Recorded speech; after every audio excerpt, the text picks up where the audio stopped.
کیا غسل کرنے سے بھی وضو ہو جاتا ہے؟ کیا غسل کرنے سے وضو ہو جاتا ہے؟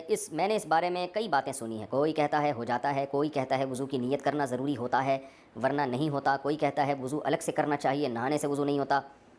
اختر علی، سعودی عرب سے۔ دیکھیں، وضو میں 4 اعضاء کا دھونا فرض ہے: چہرے کا اور ہاتھوں کا کونیوں تک، سر کا مسا اور پاؤں ٹخنوں تک۔ تو غسل کے دوران اگر یہ اعضاء دھل گئے پورے طور پر تو وضو آپ کا آٹومیٹیکلی ہو گیا۔ تو یہ ہے اصل باقی اس پر عمل نہیں بھی کیا، ایسے ہی پانی بہا دیا تو بھی وضو آپ کا آٹومیٹیکلی خود بخود ہو جائے گا، دوبارہ وضو کی ضرورت نہیں ہے۔ وعلیکم السلام ورحمۃ اللہ وبرکاتہ۔ اللہ رب العالمین خیر و عافیت میں رکھے۔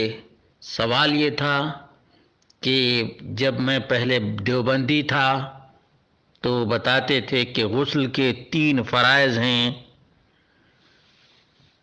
کلی کرنا، ناک میں پانی ڈالنا اور پورے بدن پر پانی بہانا۔ تو غسل کے کتنے فرائض ہیں؟ اس کا جواب یہ ہے کہ ام المومنین عائشہ رضی اللہ عنہا سے پوچھا گیا، انہوں نے کہا کان رسول اللہ صلی اللہ علیہ وسلم اذا اغتسل من الجنابہ غسل یدیہ، اللہ کے رسول صلی اللہ علیہ وسلم جب جنابت سے غسل کرتے تو سب سے پہلے دونوں ہاتھ کو دھلتے تھے۔ وتوضأ وضوءہ للصلاۃ، اور نماز کے لیے جیسے وضو کیا جاتا ہے اسی طرح سے وضو کرتے۔ ثم اغتسل، پھر اللہ کے رسول صلی اللہ علیہ وسلم غسل کرتے یعنی پورے جسم پر پانی بہاتے۔ ثم يخلل بيده شعره حتى إذا ظن أنه قد أروى بشرته أفاض عليه الماء 3 مرات، پھر اللہ کے رسول صلی اللہ علیہ وسلم اپنے سر کے بالوں کا خلال کرتے یہاں تک کہ جب یہ گمان ہوتا کہ جڑوں تک پانی چلا گیا ہے تو 3 دفعہ پورے سر پر پانی ڈالتے اور پورے جسم پر بھی۔ ثم غسل سائر جسدہ، اس طرح سے پورے جسم کو دھو لیا کرتے تھے۔ صحیح بخاری حدیث نمبر 248، صحیح مسلم حدیث نمبر 316۔ ام المومنین عائشہ رضی اللہ عنہا ہی سے مروی ہے، قالت، کہتی ہیں کان رسول اللہ صلی اللہ علیہ وسلم اذا اغتسل من الجنابہ دعا بشیء نحو الحلاب، اللہ کے رسول صلی اللہ علیہ وسلم جب غسل جنابت کا ارادہ کرتے تو مانگتے وہ برتن جس میں دودھ دہا جاتا ہے۔ فأخذ بکفہ، آپ اپنی ہتھیلی سے لیتے، بدءا بشق رأسہ الایمن، سر کے داہنے حصے سے شروع کرتے، ثم الایسر، پھر بائیں سائڈ سے، ثم اخذ بکفیہ، پھر دونوں ہاتھوں سے، دونوں ہتھیلیوں سے لیتے، فقال بہما علی رأسہ، اور پھر سر پہ پانی بہایا کرتے تھے۔ کہتے ہیں الحلاب الانان الذی یحلب فیہ، وہ برتن جس میں دودھ دہا جاتا ہے اس کو حلاب کہتے ہیں۔ صحیح بخاری حدیث نمبر 258، صحیح مسلم حدیث نمبر 318۔ ان دونوں حدیثوں سے اور صحیح ترین حدیثوں سے جو بات مترشح ہوئی اور واضح ہو گئی وہ یہ ہے کہ نیت کرنا، سب سے پہلے کیا ہے؟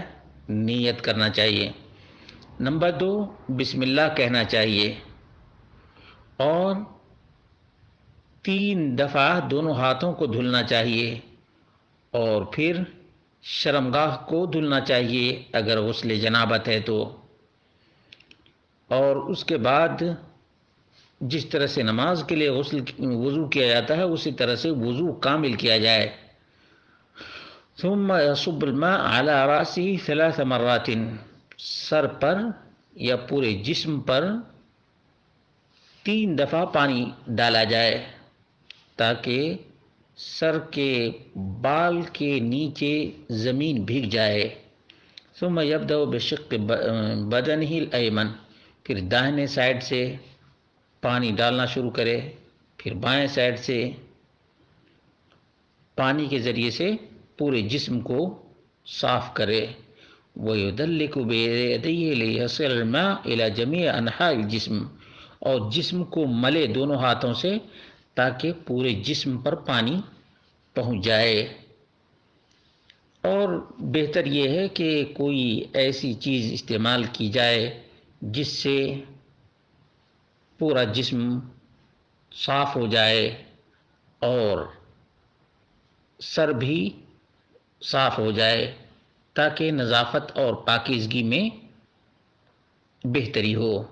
یہ ہے نبی کریم صلی اللہ علیہ وسلم کا طریقہ کہ آپ اس طرح سے غسل کیا کرتے تھے۔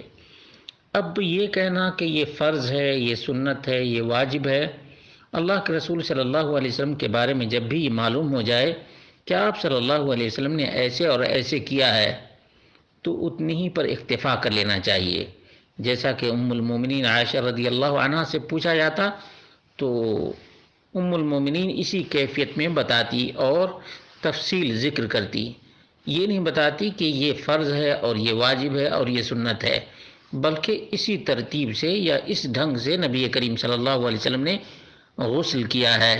اس لیے ہمیں بھی اتنی ہی پر اکتفا کرنا چاہیے، خاص طور سے جب نبی کریم صلی اللہ علیہ وسلم کا عمل معلوم ہو جائے تو اس میں آنا کانی نہیں کرنی چاہیے۔